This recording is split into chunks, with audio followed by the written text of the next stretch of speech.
안녕하세요 여러분, 예수 그리스도 후기 성도교회 선교사 김유겸 장로입니다. 오늘은 지금까지 에피소드에서 여러 번 언급했음에도 불구하고 한 번도 제대로 이야기해보지 않았던 신권에 대해 이야기해보려고 해요. 신권 라인이 신권 소유자 점점 신권의 권세, 신권의 신권. 저번 에피소드 대배도에 관한 영상에서 제가 신권은 어렵게 말하면 5시간 동안 설명해야 하는 권능이고, 쉽게 말하면 사람이 주님의 일을 하기 위해 필요한 권능인데 라고 소개한 적이 있는데, 도대체 사람이 주님의 일을 한다는 건 무슨 뜻이고 권능이 필요하다는 건 또 무슨 뜻일까요? 성경에 나오는 요셉의 이야기로 예를 하나 들어볼게요.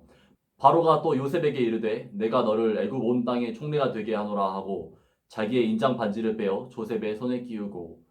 이 당시에 왕의 반지를 끼는 것은 큰 의미가 있었습니다. 만약 누군가가 왕의 권능을 의미하는 이 반지가 없이 왕의 이름으로 어떤 명령이나 발표를 한다면 전혀 효력이 없었죠. 그 명령이나 발표를 유효하게 만드는 권능, 반지가 없으니까요. 또 여러분이 고속도로에서 과속을 했는데 옆차선 트럭 아저씨가 갑자기 창문을 열고 과속했으니까 벌금을 물겠다고 차를 세우라고 한다면 트럭 아저씨의 말을 들어야 하나요? 물론 과속을 했으니까 벌금을 내야 하긴 하겠지만 트럭 아저씨한테는 아니죠. 트럭 아저씨는 국가로부터 합법적으로 벌금을 징수할 수 있는 공권력을 가진 경찰 아저씨가 아니니까요. 신권은 요셉의 반지나 경찰 아저씨의 공권력과 마찬가지로 하나님의 이름으로 하는 일들을 실제로 효력이 있게 만드는 권세 또는 권능입니다. 저를 포함한 예수 그리스도 후기 성도 교회 회원들은 하나님이 그분의 자녀들도 그분처럼 완벽하고 훌륭한 성품을 갖고 또 그분과 같은 완벽한 상태가 되기를 바라신다고 믿습니다. 그리고 우리가 그렇게 되기 위해 필요한 원리와 의식들이 있는데, 그런 원리와 의식들을 사람이 가르치고 집행할 때 하나님의 왕국에서 효력이 있게 하려면 신권이 필요하다는 거죠. 예수님이 직접 모든 사람에게 나타나 그런 원리들을 가르치고 70억 인구를 한 명 한 명 직접 침례를 주시는 게 아니라면요. 또 성경과 몰몬경에서도 예수님이 그분의 일을 그분의 제자들과 같은 일반 사람들에게 하도록 맡길 때 어떤 권능을 그들에게 주시는 것을 자주 볼 수 있습니다. 그리고 그런 권능을 받은 사람이 하나님의 일을 할 때 지상에서뿐만 아니라 하늘에서도 효력을 발휘하게 되죠. 이처럼 신권은 하나님의 계획에서 아주 중요합니다. 예수님이 세우신 교회가 어떻게 되는지 아는 것만큼이나 예수님이 그의 제자들에게 준 신권을 지금은 누가 갖고 있는지 아는 것도 아주 중요한 문제입니다. 하지만 눈에 보이지도 않는 이 신권을 누가 누구한테 줬고 지금은 누가 갖고 있는지 어떻게 알 수 있나요?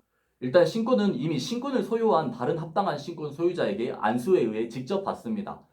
경전을 열심히 읽거나 신앙심을 키우는 것만으로는 신권을 받을 수 있는 게 아니죠. 예수님이 지상에서 그분의 교회를 이끌고 사람의 구원에 필요한 모든 것들을 할 수 있는 권능을 베드로에게 주셨고, 베드로는 그 권능으로 그분의 교회를 이끌면서 신권을 사용하기도 하고 부여하기도 하면서 최선을 다해 주님의 일을 해나갔지만, 신권을 합당하게 사용하지 않았던 많은 타락한 신권 소유자들로 인해 그 권능은 대배도 기간에 조금씩 거두어지게 되었고, 더 이상 합당하게 신권을 사용하거나 부여할 수 있는 사람이 남아있지 않게 되었습니다.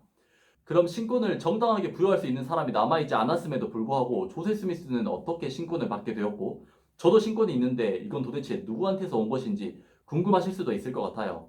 사실 지금까지 에피소드에서 힌트가 많이 나오긴 했었는데, 예수 그리스도 후기 성도 교회에서는 하나님과 예수님이 조셉 스미스를 통해 그분의 교회를 회복시키는 과정에서 예수님에게 직접 신권의 열쇠를 받았던 베드로, 야고보, 요한을 보내 조셉 스미스에게 신권을 회복시켜 주었다고 믿고, 조셉 스미스를 통해 다른 합당한 회원들에게도 계속 신권이 이어져 내려오면서 저도 신권을 받게 되었죠. 사실 요셉이 반지를 가지고 있어도 왕의 권능을 왕이 허락한 총리의 권한만큼만 사용할 수 있는 것처럼, 또 경찰이 공권력이 있더라도 국가에서 허락한 범위 내에서만 사용할 수 있는 것처럼 신권 소유자도 신권을 규정한 범위 내에서만 사용할 수 있는데요.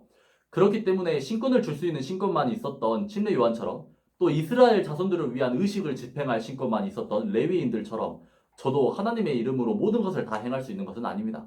베드로가 받았던, 그리고 조셉 스미스에게 회복시킨 지상에서 하나님의 신권을 이끌고 관리하며 다스리기 위해 하나님이 인간에게 준 가장 높은 권능인 신권 열쇠를 지닌 사람이 모든 신권을 가지고 있죠.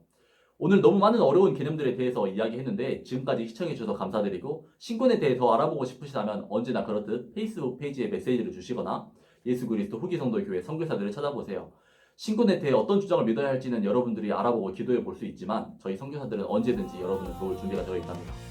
그럼 오늘도 여러분 슬기로운 하루 되세요. 바이바이.